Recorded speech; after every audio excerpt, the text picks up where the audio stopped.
warahmatullahi wabarakatuh. Baik, kita sambil mengumpulkan ya, sambil menunggu teman-teman yang lainnya untuk hadir pada live ini. Oke, silahkan bergabung.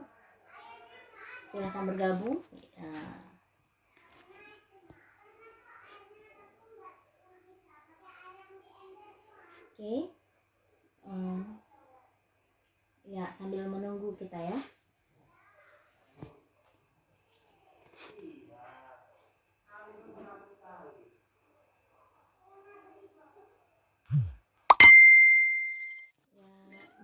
Dulu dipersilahkan dulu teman-teman yang lainnya untuk bersama-sama bergabung di sini. Silahkan.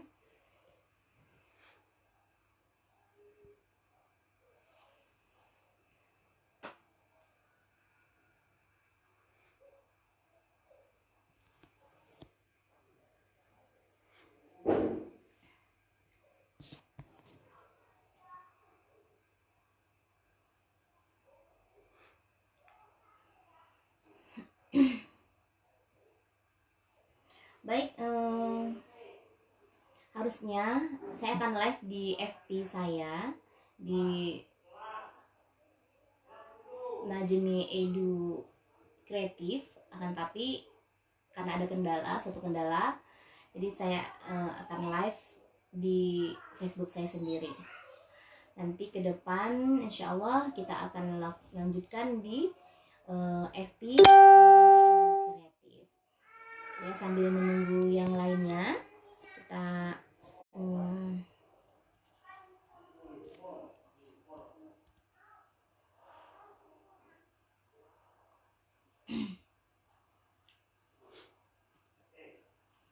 baik, masih 11 orang ya, kita tunggu yang lainnya lagi ya. Gimana, tolong diberikan tesnya, suaranya jelas atau bagaimana, atau suaranya tidak didengar atau tidak jelas.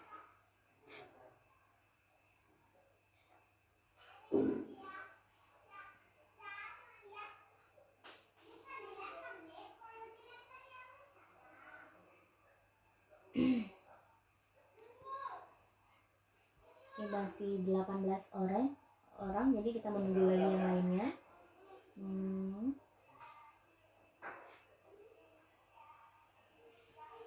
Silahkan, mohon dites dulu gambarnya, kemudian suaranya ya, makin banyak ya, 24 orang ya. Silahkan di share lagi.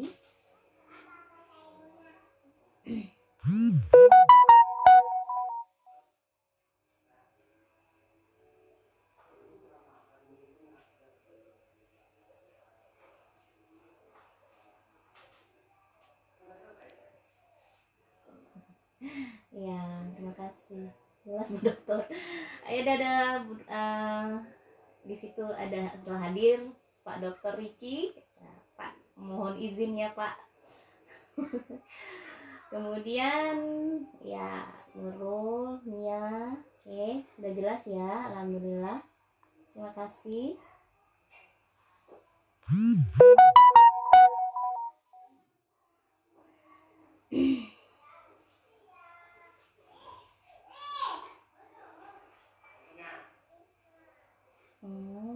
Oke.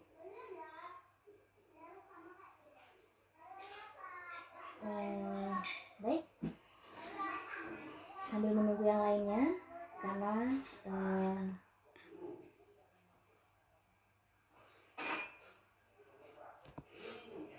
tadi tertunda, jadi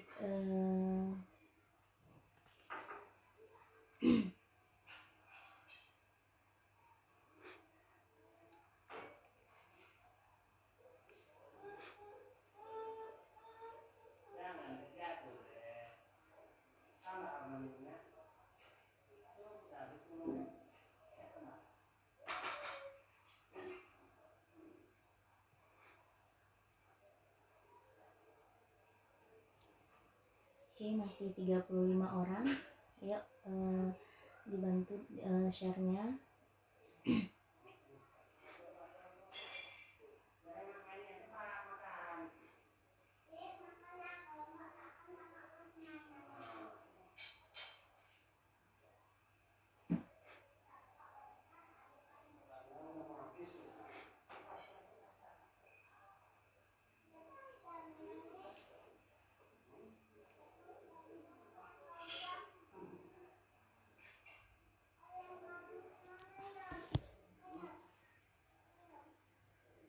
Oke, masih 44 ya, 44 orang. Baik, 44 orang akan hadir ramai insya Allah.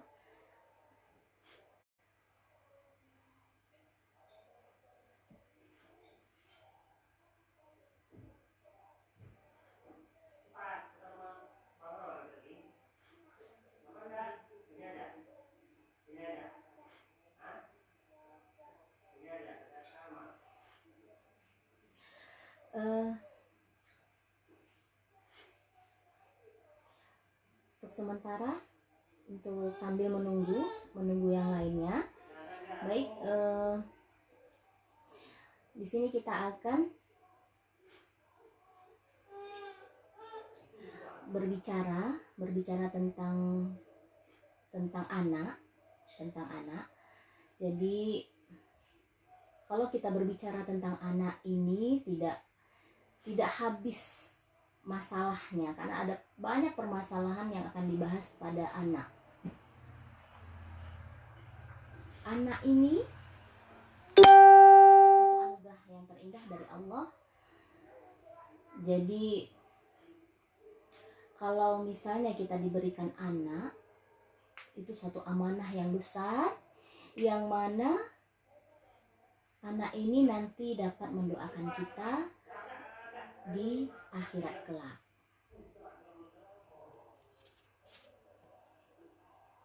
Banyak yang dilakukan sebelum kita ingin sekali mempunyai anak. Tapi ketika kita diberikan anak, kita tidak amanah untuk mendidiknya, membimbingnya, bahkan memberikan gizi yang terbaik untuknya. Kita tidak memikirkan itu dengan sebaik-baiknya.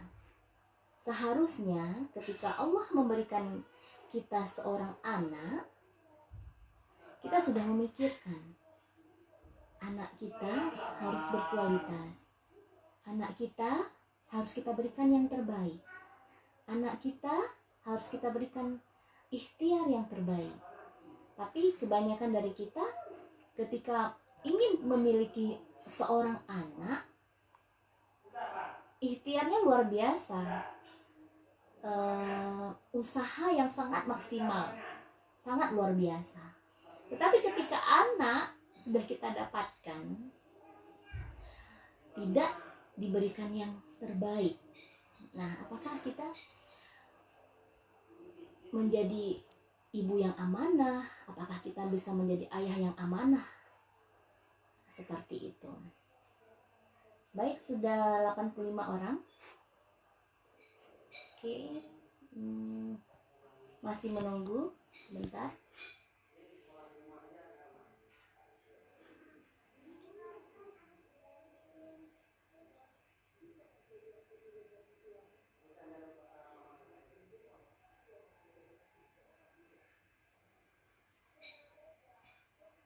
Waalaikumsalam. Ini banyak yang assalamualaikum. Iya. Teh Eli. Oke. Boleh ya, ini hadir dari mana aja selain dari Pekanbaru Riau.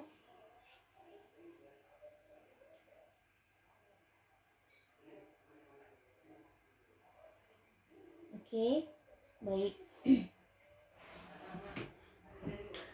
Masih 61. Mana ya yang lainnya nih?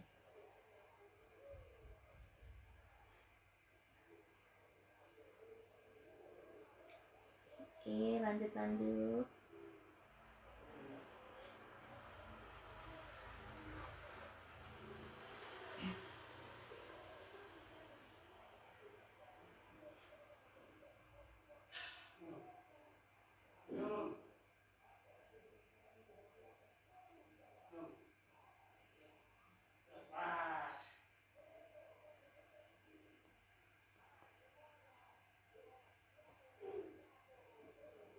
Teh Eli. Oke, Teh Eli. Ya.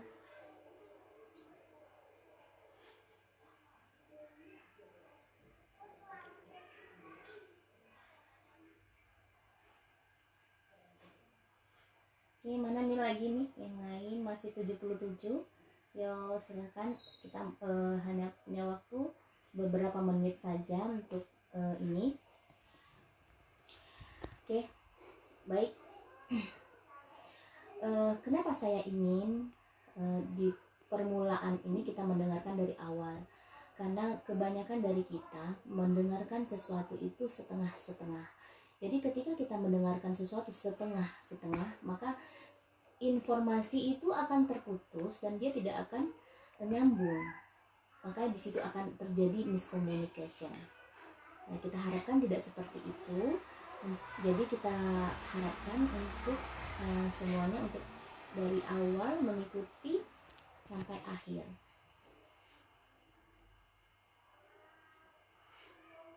Oke, masih 81.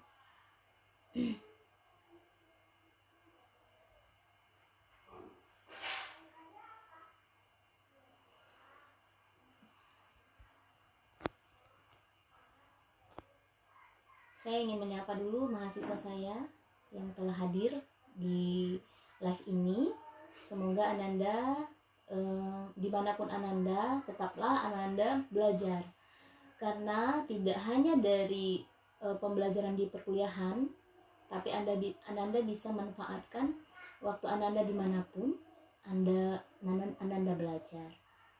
Apalagi sekarang karena kita tidak ada kelas, jadi Ananda boleh memanfaatkan dari jurnal-jurnal internasional, jurnal nasional, ataupun library, e-book, dan lain sebagainya yang bisa Ananda dapatkan dari internet.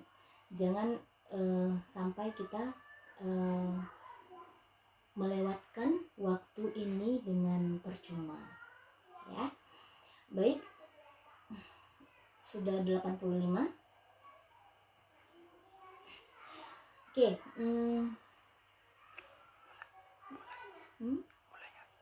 Oke, baik, saya akan mulai saja ya. Tema kita pada hari ini adalah menumbuhkan kesadaran pada anak dapat membantu anak tersebut beraktivitas dengan baik dan cerdas. Jadi dari tema ini, saya harapkan Anda semuanya dapat mengembangkan karena saya akan, kalau untuk detail nanti akan ada part-part yang akan saya lanjutkan pada pertemuan selanjutnya. Nah, jadi seperti yang saya katakan tadi, gambaran indahnya memiliki anak. Ada tawa, ada tangis, ada suka, ada ceria. Ketika ia menangis, kita seperti seorang tua itu nggak suka. Nah, tapi ketika ia jauh dari kita, rasakanlah, kita akan kesepian, kita akan merasa anak kita akan merasa kemana anak kita. Nah, seperti itu. Jadi indahnya sangat indah dalam memiliki anak tersebut. Nah, memang anak ini ketika dianugerahi oleh Allah sudah memiliki rezeki masing-masing, dan kita sebagai orang tua wajib untuk menjemput rezeki tersebut dengan cara yang halal dan thayyib. Jadi di balik segala tantangan dalam mendidik anak, nah anak itu unik ya. Setiap anak cerdas dan mempunyai segala tantangan untuk mendidiknya. Tidak mudah, tidak begitu mudah dalam mendidiknya. Orang tua juga harus mempunyai ilmu dalam mendidik anak. Karena dalam tumbuh kembang anak itu ada step by step ataupun umur antara umur, misalnya ketika dia bayi bagaimana cara mendidiknya, ketika dia sudah mulai dapat merangkak, ketika dia sudah mulai berjalan, berlari, bahkan setelah dia remaja, itu sudah ada step by step ataupun langkah-langkah yang harus kita lakukan untuk mendidik anak kita. Dan itu ada ilmu yang harus dimiliki oleh orang tua. Bagaimana Bu? Kami tidak sekolah, kami tidak kuliah, tidak ada masalah. Zaman sekarang bisa kita pelajari dari segala media. Dari Google, dari YouTube, dari Facebook, dari segala hal yang bisa kita ambil yang sesuai dengan anak kita. Jangan juga kita memaksakan sesuatu, oh anaknya si A ataupun anaknya si B, dia memakai metode ini misalnya. Tetapi ketika kita memakai tidak bisa. Nah, kita harus banyak memakai metode ataupun strategi untuk mendidik anak kita tersebut. Jangan salah kalau ketika kita merasa kita sudah mendidik, saya sudah merasa full loh mendidik anak saya gitu. Terus saya melihat anak saya kok nggak berubah, anak saya kok nakal. Jangan, tidak seperti itu. Jadi dia punya tahap-tahap, punya kesabaran, punya kesalahan yang memang itu pembelajaran kita. Yang mana jangan hilangkan atau jangan orang tua harus punya peran yang penting dalam mendidik anak, karena jangan sampai kita kehilangan kesempatan pada anak usia dini kita. Anak usia dini itu dari 0 sampai, ada yang mengatakan ada 2 mazhab, sampai 5 dan sampai 6 tahun dan 5 tahun. Nah, pada masa usia golden age ini, pada masa usia keemasan ini, peran orang tua harus ekstra dalam mendidik anak, dalam menstimulasi anak. Caranya dengan bagaimana caranya menstimulus otak kanannya, otak kirinya, yang mana kecerdasan multiple intelligency, kecerdasan yang banyak itu bisa kita asah kepada anak dengan cara yang ringan. Nanti saya akan bahas ke depan cara-cara yang ringan untuk menstimulasi anak pada masa anak usia dini untuk memaksimalkan multiple intelligensinya. Nah, jangan abaikan pendidikan pada masa dini. Oke. Nah, kadang orang tua merasa sangat sayang pada anak. Dia memanjakan anaknya. Dia nggak tahu dengan memanjakan anaknya, mungkin itu adalah rasa sayangnya. Dia melimpahkan rasa sayangnya. Itu suatu yang keliru. Itu suatu yang salah dalam pandangan, ya. Kadang seringkali nih orang tua terjebak dengan ini. Nah, kadang-kadang ada juga orang tua yang merasa anaknya paling hebat, anaknya paling lucu. Belum tentu. Nah, kebanyakan jadinya akhirnya orang tua membanding-bandingkan tumbuh kembang anak tersebut kepada anak lainnya, sehingga anak yang kita bandingkan tersebut menjadi pesimis, menjadi saya tidak akan bisa menjadi seperti mereka, seperti itu. Jadi, nah ini tidak sesuai dengan yang akan kita lakukan pada anak kita. Jadi, dan orang tua pun jadi merasa dia lebih cemas, ada kecemasannya karena kita suka dibanding-bandingkan. Kita harus sadari perkembangan setiap anak itu berbeda. Perkembangan anak itu semuanya adalah berbeda. Nah, lihat pada zaman sekarang kita misalnya mau mengangkat tentang masalah-masalah yang ada pada anak pada masa sekarang.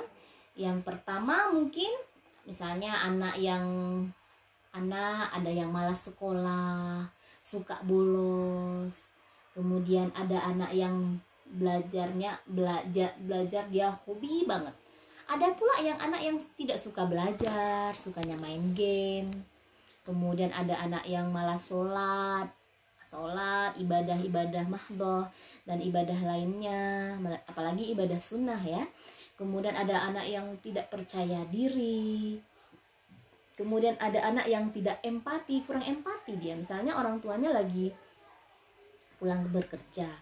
Nah, kita tuh pingin punya anak, kita pulang terus kalau bisa dia yang ambilkan air minumnya, dia yang langsung mendekati kita sambil urut badan kita. Nah, kita tuh pinginnya perfect itu, seperti itu ya. Empatinya itu tumbuh.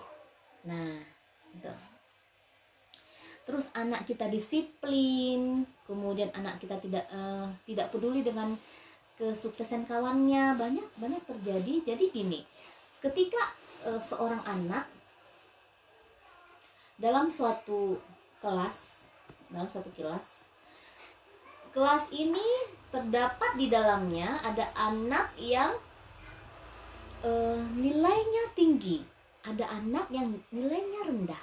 Nah, bagaimana ini caranya mereka memixkan ini, memaksimalkan ini? Bisa dengan cara temannya yang berprestasi tinggi harus peduli dengan temannya yang berprestasi rendah. Caranya bagaimana? Yaitu tadi peran daripada guru juga.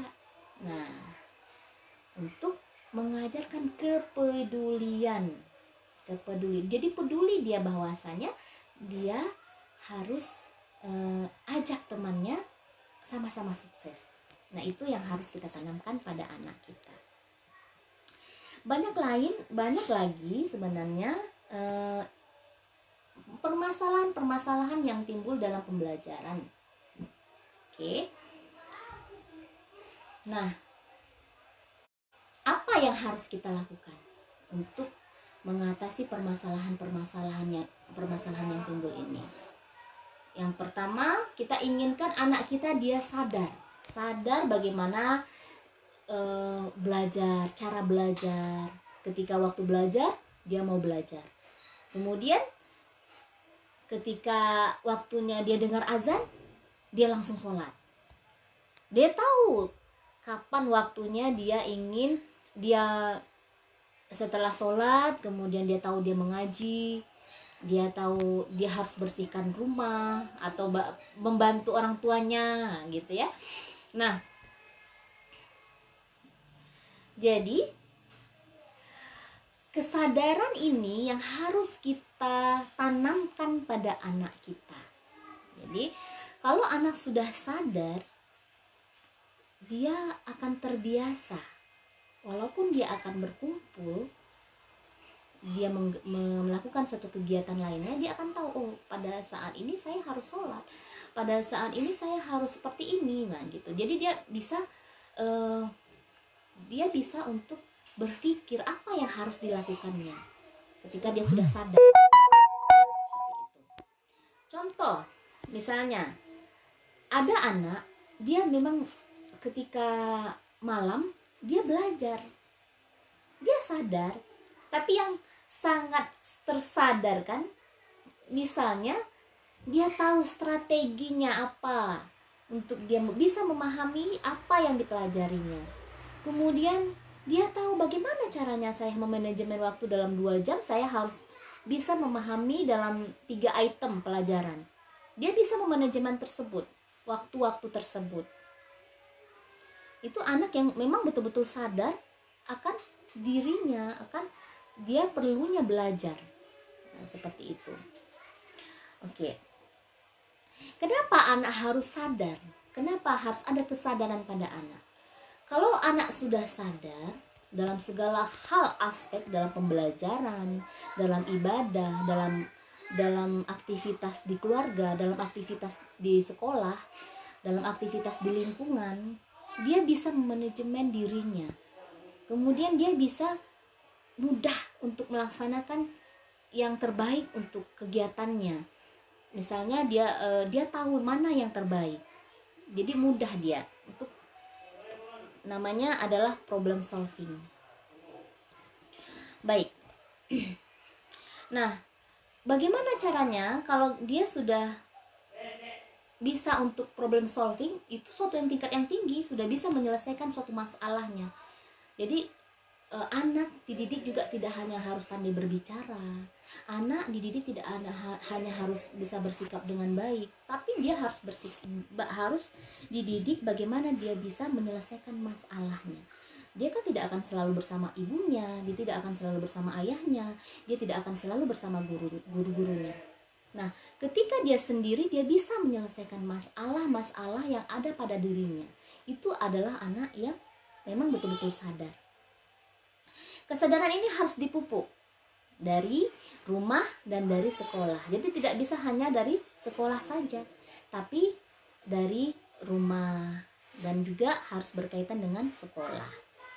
Nah, bagaimana caranya untuk kita sebuah sekolah yang ingin menyadarkan agar ini orang tua nih harus ikut campur dalam pendidikan anak. Yang pertama adalah adakan parenting. Ini sangat penting sekali, parenting ini. Karena apa? Supaya sinkron antara pendidikan di rumah dan pendidikan di sekolah.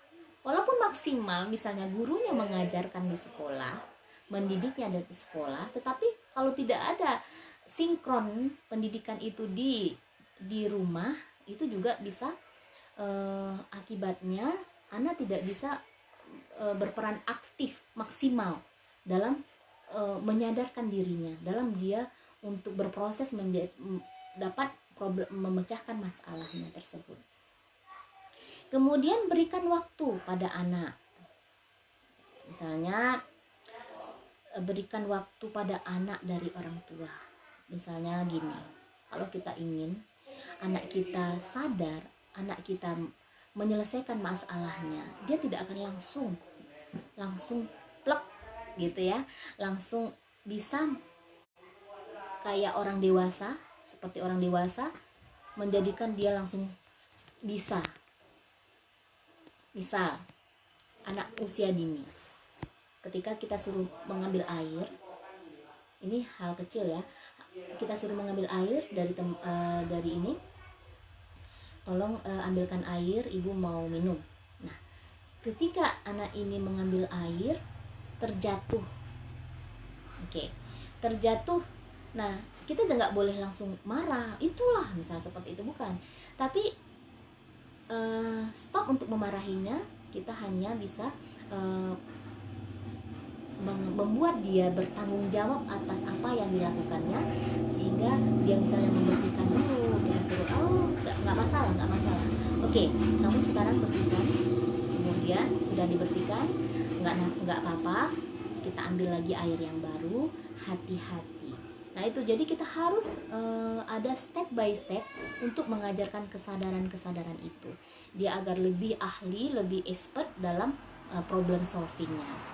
Kemudian ada komunikasi antara keduanya, antara guru dan orang tua. Kalau tidak ada sinkron antara orang tua dan guru, maka tidak tahu apa kekurangannya. Misal orang tua boleh menulis kekurangan anak saya, kita akui saja kekurangan anak kita. Kita akui, misalnya kekurangan anak saya satu, mungkin mudah marah, yang kedua mudah cemas, misalnya seperti itu. Boleh kita mudah bersedih, anaknya sensitif gitu, boleh. Atau dia egonya lebih tinggi, boleh kita tulis. Nah, ini masalah-masalah yang ada dalam anak tersebut, anak kita. Nah, kita minta untuk sokongan ataupun dukungan daripada gurunya untuk treatment ini bagaimana. Nah, jadi guru tahu masalah-masalah yang akan timbul nanti ketika di kelas, dan guru akan membimbing bagaimana untuk mengobati, istilahnya ya, supaya jangan sampai lagi dia seperti itu terlalu. Nah, sambil saling. Nah, seperti itu. Nah, dengan adanya anak, sebenarnya kita mendidik diri kita untuk lebih belajar, selalu belajar. Oh, anak saya seperti ini, ada masalah seperti ini, kemudian kita cari solusinya. Kita selalu belajar mana yang terbaik, dan sebenarnya fungsi yang paling besar adalah anak kita ini mendidik diri kita. Ya, kita jadi belajar kembali. Oke, baik. Nah, di sini saya akan tawarkan, ada dalam di istilahnya kalau di Malaysia dinamakan berpikir aras tinggi. Jadi higher order thinking. Jadi maksudnya high order thinking, hot gitu ya, hot namanya, hot high order thinking. Maksudnya bagaimana? Jadi di sini hot ini maksudnya berpikir tinggi ini, anak kita didik untuk berpikir tinggi. Dengan adanya berpikir tinggi, dia akan banyak memikirkan apa akan saya lakukan, apa yang bisa solusi yang dapat menghandle masalah saya ini. Jadi kita banyak menggunakan pemikiran. Anak diasah pemikirannya ini agar dia terrefleksi dengan baik. Jadi dia akan menjadi pemikir handal. Nah, dia dengan adanya pemikir, dia lebih bisa untuk menganalisis, problem solving, ataupun menyelesaikan masalahnya yang terbaik untuk dia. Itu ya. Terus kalau kita untuk mensukseskan anak agar dapat memiliki berpikir tinggi tadi, harus ada sinkron antara yang saya katakan orang tua, guru. Kemudian satu lagi adalah proses belajar. Proses belajar sangat penting untuk menstimulasi anak tadi agar bisa berpikir aras tinggi. Baik, jadi kalau sudah memiliki aras tinggi, nah, jadi dia akan memiliki analytical thinking. Jadi dia mempunyai pemikiran yang mempunyai skill dalam berpikir gitu ya. Jadi bagaimana caranya kalau di sekolah misalnya nih? Kalau di sekolah, kalau di rumah dan di sekolah bisa kita refleksikan, bisa kita berikan kepada anak kita untuk mengasah daripada berpikirnya tadi, berpikir tingginya tadi. Jadi dia dengan berpikir tinggi jadi lebih sadar dengan dirinya. Caranya yang pertama mungkin dengan visual learning. Jadi kita visual learning ini kalau di sekolah bisa dengan misalnya dengan gambar, kemudian dengan flowchart ya, kemudian interactive simulation ini contohnya simulasi kita mendidik anak. Oke, sebelum kita mengajar, kita buka pembelajaran kita, kemudian kita berikan dalam 10 menit kita berikan suatu game ataupun suatu kegiatan yang mana bisa membawa anak untuk dia sadar bahwasanya dia harus peduli pada temannya. Jadi kayak suatu drama begitu, tapi sudah di setting. Nah, misalnya nih kita misalnya suruh ada silahkan Ananda buat drama tentang ibu bekerja di rumah. Ananda, apa yang Ananda lakukan? Nah, nanti mereka akan buat dramanya. Kemudian, nah, walaupun itu hal kecil nampak di mata kita, tapi imbasnya besar ke dalam diri mereka. Nah, mereka setelah melakukan kegiatan tersebut, mereka boleh kita tanyakan satu persatu, ataupun yang melihat boleh dipertanyakan satu persatu. Apa fungsi daripada permainan tersebut? Ini bisa kita lakukan juga di rumah. Ketika anak kita berikan masalah, kalau ibu lagi membersihkan kamar, misalnya, mari kamu lakukan seperti ini. Jangan harap anak langsung bisa berpikir seperti orang dewasa. Ya, anak aku nggak bantu-bantu ya, misalnya gitu. Jangan berpikir seperti itu. Anak juga perlu diajarkan.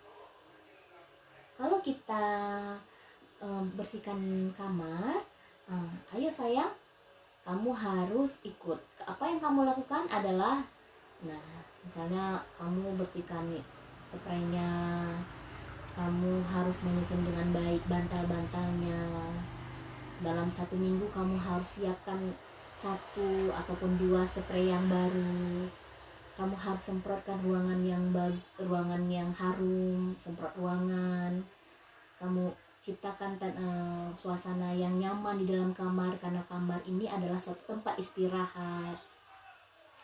Itu terus kita lakukan, itu terus yang akan kita ajarkan pada anak kita. Ingat, pada masa anak usia dini itu paling sangat penting dalam mendidik seperti itu, stimulasi seperti itu. Dan yakinlah ketika sudah dewasa, dia sudah bisa mengembangkannya, bahkan lebih bagus dan lebih ahli daripada kita. Mungkin lebih rapi daripada kita, lebih kritis daripada kita. Nah, tapi itu tadi, jangan lupa untuk kesempatan pada masa anak usia dini. Jangan hilangkan itu. Bahkan biasanya kita malah meremehkan, dia masih kecil, kasihan dia masih kecil, dia nggak tahu apa-apa. No, anak usia dini itu anak yang paling cerdas, anak yang paling mudah kita masukkan ke dalam kepribadiannya itu, ke dalam dirinya itu banyak hal ataupun ilmu. Baik, setelah kita kalau di sekolah kita bisa simulation, tadi berikan simulasi seperti yang ringan-ringan seperti itu. Kemudian berikan video, menonton bersama tentang akhlak, tentang kepribadian, tentang karakter. Nanti salah satu ataupun ada yang menjelaskan. Kemudian image, boleh kita berikan image, gambar, ataupun flowchart. Flowchart itu seperti tabel-tabel seperti itu. Nah, anak-anak sudah melakukan visual learning tadi, anak yang telah melaksanakan pembelajaran melalui visual, dia akan melakukan visual assessment. Nah, visual assessment. Kemudian maka terbentuklah analisis dan evaluation. Seperti itu. Nah, dia akan tahu, oh, saya misalnya di ujung sana belum saya sapu misalnya, atau saya nanti besok saya mau belajar math ataupun saya mau belajar sains, tapi kenapa ya saya kok masih belum paham yang bagian yang item ini. Nah, itu dia bagaimana dia melaksanakan, oh saya harus lihat lagi, kemudian saya harus diskusikan pada ibu bapak, atau saya langsung aja WhatsApp atau telepon guru saya, atau saya cari dulu deh di Google pemahamannya bagaimana, atau saya cari buku-buku lain. Dia tahu menempat apa setelah ini apa seperti itu ya. Baik, apa semuanya. Kemudian setelah itu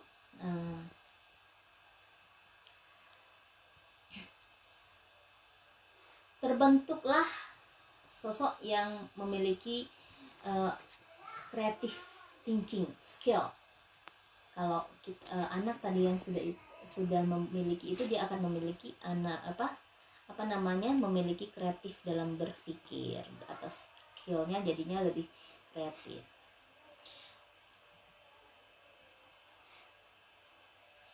Apa yang harus dilakukan seorang ibu, apa yang harus dilakukan seorang guru ketika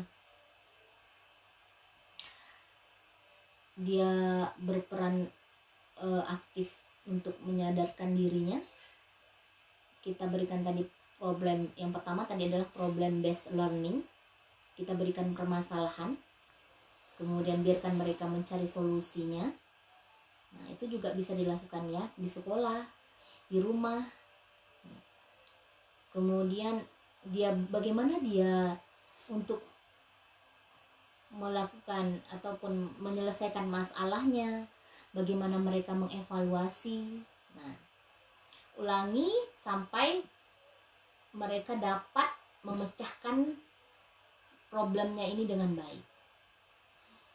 Itu sangat simpel sebenarnya, bisa dilakukan dalam segala hal. Nanti dia dengan berpikirnya sendiri atau dia bisa berpikir bersama teman-temannya kalau di sekolah, itu dia akan banyak mendapatkan trik-trik, strategi-strategi dalam memecahkan permasalahannya. Nah, jika anak sudah memiliki pemikiran yang kritis, kreatif, maka dia dapat sadar. Dia akan sadar apa yang akan dilakukannya. Terus dia apa imbasnya ke diri dia setelah dia melakukan itu, apa imbasnya nanti untuk keluarganya, nah apa imbasnya untuk kesuksesannya dunia dan akhirat. Oke, baik, itulah cara untuk menjadikan anak kita sadar. Sebenarnya kalau anak kita sudah sadar, kita lebih mudah. Pertama memang agak ribet untuk dia melatih dia lebih sadar. Tapi ketika dia sudah terbentuk, dia akan sadar, dia tahu ketika azan sholat, ketika waktunya belajar, ketika dia punya problem, masalah, dia tahu apa yang harus dilakukannya. Seperti itu.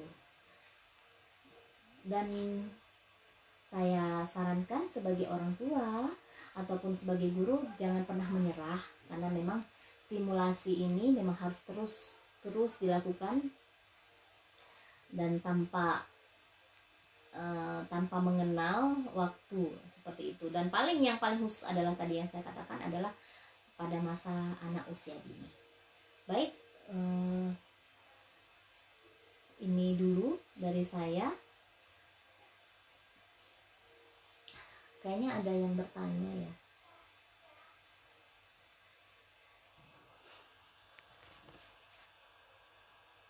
Oke. Ada 180 komentar.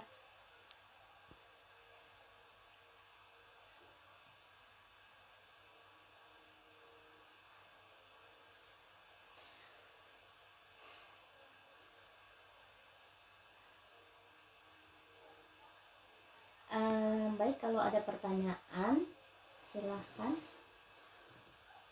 mengenai kesadaran, bagaimana terus melatih kesadaran pada anak tersebut. Di sini saya juga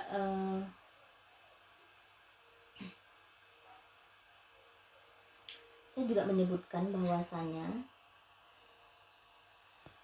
kalau anak sudah sadar, dia akan bisa meningkatkan prestasi belajarnya. Jadi jangan salah, jangan Anda menyatakan bahwa anak saya bodoh. Nggak ada anak yang bodoh itu. Yang ada hanyalah bagaimana strateginya ya. Jadi ada sebuah analogi, ketika anak sudah mempunyai analytical thinking, sudah mempunyai pemikiran yang baik, sudah pandai dia berpikir yang tinggi tadi, dia akan terbentuk pemikiran, dia akan langsung timbul ide-ide yang banyak sekali. Kemudian dia mempunyai strategi dalam menyelesaikan masalahnya. Kemudian setelah ada strategi itu, dia mempunyai inovasi yang terbaru, bagaimana untuk melaksanakannya, memecahkan masalahnya. Terus bagaimana untuk to-do-nya, melakukannya. Nah, kemudian dia melaksanakan proses do tadi. Maksudnya dia akan melaksanakan proses dalam melakukannya itu. Nah, ketika dia melaksanakan proses tadi, itulah dia melaksanakan problem solving solution. Ya. Baik, silakan ada yang bertanya. Kalau tidak ada yang bertanya, kita akhiri saja. Ya, terima kasih telah kehadirannya. Ke depan kita akan membahas tentang metakognitif, mind mapping, banyak sekali yang harus kita bahas lagi. Banyak pertanyaan tentang sekolah. Kalau ibu Saya ingin bertanya bagaimana pendapat Ibu tentang sekolah preschool atau sekolah untuk anak yang mulai dari 22 tahun, soalnya itu lagi tren di zaman sekarang. Oke, baik. Sebenarnya dalam menstimulasi anak itu ya, preschool itu kan ketika anak masih masa 0 sampai 2 tahun atau 0 sampai 5 tahun.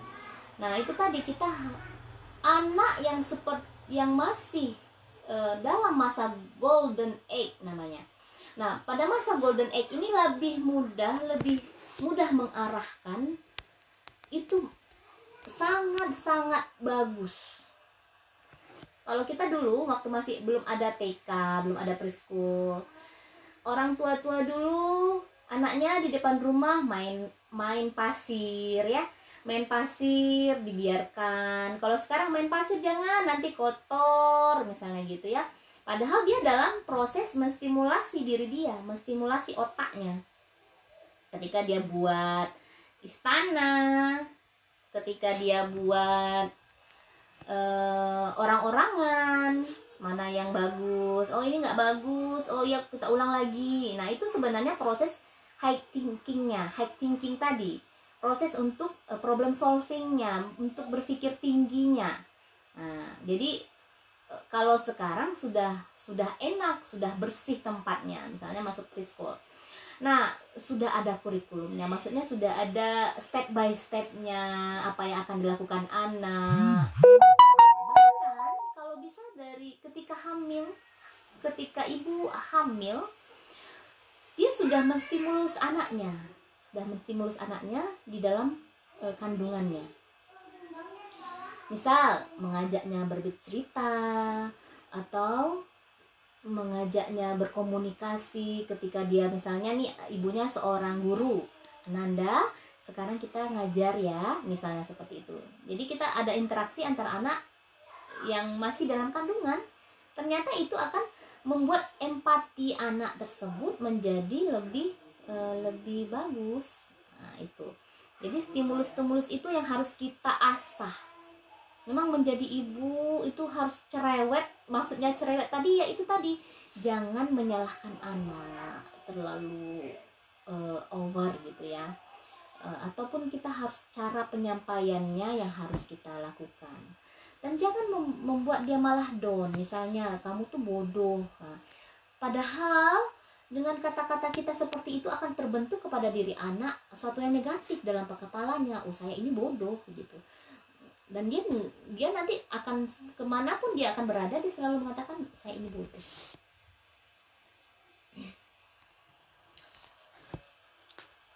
Baik, kemudian aduh banyak banget ini. Ya banyak ini ya, banyak ke depannya, banyak pertanyaannya ya. Bismillahirrahmanirrahim. Izin bertanya Bu, ada anak tetangga Bu masih kecil baru TK tapi sudah berani sama orang tuanya. Bisa dikatakan maaf kurang baik, maaf kurang ajar sama orang tua. Padahal orang tua sudah mendidik dengan baik, sudah mengajarkan dan baik pada anaknya, tapi masih saja anak yang bandel. Jadi itu di mana ya letak kesalahannya Bu? Apakah salah anak atau salah orang tua? Mohon maaf sebelumnya Bu, terima kasih. Baik. Jadi kalau mendidik anak kita tidak hanya ngomong saja, tapi ada suatu aplikasi, ada suatu yang harus kita biasakan kepada anak. Apa pembiasaan yang baik yang akan membentuk diri anak.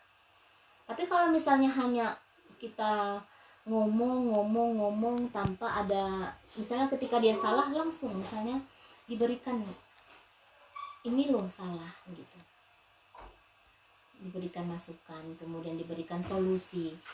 Karena kita kan hanya mengatakan jangan gitu, hanya menasehati jangannya kenapa gitu, terus apa dampaknya, harus kita sebutkan apa dampaknya, apa solusinya, jadi anak nggak bingung. Nah tuh, jadi sebenarnya kalau anak yang nakal itu mungkin dia masih bingung mana, kadang-kadang dia nggak tahu mana yang benar yang bagaimana gitu. kok salah terus gitu. Hanya kita mengatakan salah seperti itu. Ya, peran orang tua sangat berpengaruh, sangat berpengaruh. Dan jangan salah, lingkungan juga sangat membentuk. Nah, oke. Saya ingin bertanya, Bu. Ibu bertanya bagaimana cara sekarang sering terjatuh dan terluka. Bagaimana cara mendidik anak yang suka jahil jika bermain? Saya ingin bertanya dengan cara mendidik anak hiperaktif ya, sehingga terkadang dia sering terjatuh dan terluka. Sebenarnya anak yang aktif itu anak yang cerdas. Tapi kalau dia misalnya sampai sering berdarah, terluka, berarti kan orang tuanya harus memperhatikan lingkungan bermainnya. Jangan sampai yang tidak aman bagi dia, tidak safety bagi dia. Kita berikan yang terbaik. Misalnya kalau di sekolah, lihat sekolahnya betul-betul safety atau tidak, karena kita tahu anak kita hiperaktif gitu. Nah, terus ya kita juga harus komunikasikan kepada gurunya bahwasanya anak saya ini hiperaktif. Dan banyak kejadian misalnya orang tua hanya komplain, tidak mengatakan kepada sekolah bahwasanya anaknya terluka gitu. Harusnya ada komunikasi baik antara orang tua dan pihak sekolah agar sinkron. Karena nanti kalaupun kita misalnya mengomel di belakang, kita pindahkan dengan sekolah lain, akan terjadi seperti itu juga. Tapi kalau coba kita bicarakan dengan baik, akhirnya menemukan solusinya bahwasanya ya guru tadi mungkin dia lebih safety, tidak meletakkan barang-barang yang bahaya ataupun tempat-tempat yang susah untuk dijangkau anak untuk bermain atau yang lain sebagainya. Seperti itu. Kemudian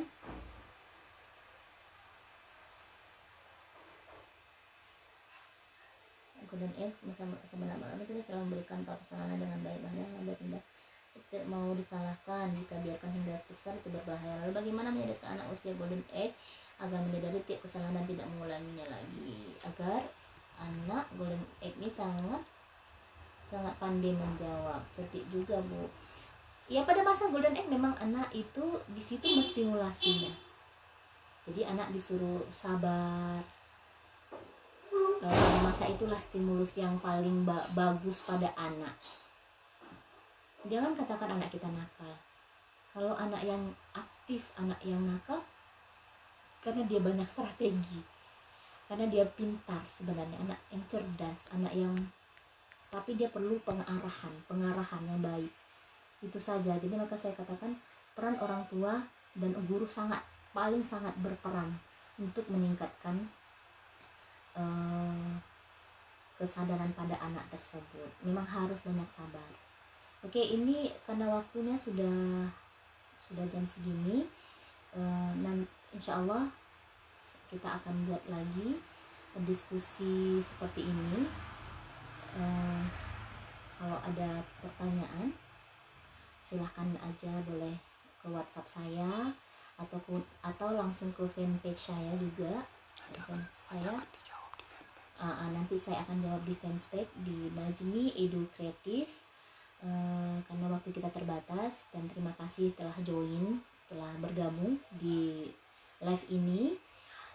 Ke depan insya Allah diberikan lebih yang terbaik lagi, dan kita sama-sama minta kepada Allah untuk kita mudah untuk mendidik anak kita, yang mana nanti anak itulah yang nanti yang akan berhadapan pada Allah bahwasanya mengatakan ya orang tua saya amanah gitu. Nah, jadi sabarlah dulu, sabar dan ikuti proses mereka dengan baik walaupun secara perlahan. Tidak ada yang langsung instan langsung jadi dia kayak orang dewasa. Jangan Anda pikirkan seperti itu. Anak itu tidak bisa seperti itu ya. Ketika Anda didik satu hari kemudian besok langsung berubah, tidak, no. Jangan berpikir seperti itu ya. Dia perlu proses, perlu pembelajaran, perlu kesabaran untuk orang tua dalam mendidiknya. Kita juga sama-sama belajar ya, saya juga masih belajar juga untuk banyak sabar, dan cari strategi-strategi. Kita tidak boleh menyerah dalam mendidik anak kita. Baik, terima kasih. Mohon maaf kalau banyak kesalahan, kekurangan dalam penyampaian saya.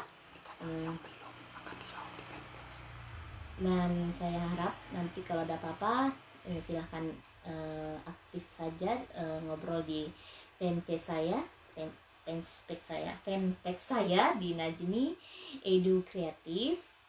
Dan terima kasih atas atensinya. Assalamualaikum warahmatullahi wabarakatuh.